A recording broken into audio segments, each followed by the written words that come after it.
রাজনৈতিক অভিভাবক আমাদের চট্টগ্রাম বিশ্ববিদ্যালয়ের সিনিয়র ভাইস প্রেসিডেন্ট আমাদের আঞ্চলিক কমিটির সভাপতি আছেন, কালগড় আঞ্চলিক কমিটির সাংগঠনিক সম্পাদক নুরুদ্দিন ভাই, নগর নির্বাচিত কমিটি ভদ্রার তামিলার আজকে যে আলোচনায় আমরা এখানে আসছি সভাপতি ভাই, আবুল ভাই, মঙ্গল ভাই, এখানে বক্তব্য দেবার কিছু নাই, কিন্তু আমাদের হয়তো একটা সবাই একটা হয়েছি একটা কমিটি, আমরা সবাই সবার সাথে পরিচিত হবো, এটা পরিচিত সবাই ধন্যবাদ। একটা কথা বলছিলেন আপনাদের কষ্ট 101 জন আছে, 101 জনের কষ্ট করা লাগে না, 101 জনের কাজ করা লাগে না।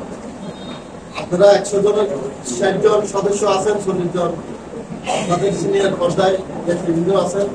আপনারা 60 জনের যদি ওই সিনিয়র 40 জনকে যদি একটা সহায়তা করেন, ওই 40 জনে আমাদের এখানে আমার রাজনৈতিক অভিভাবক ভাই আছেন,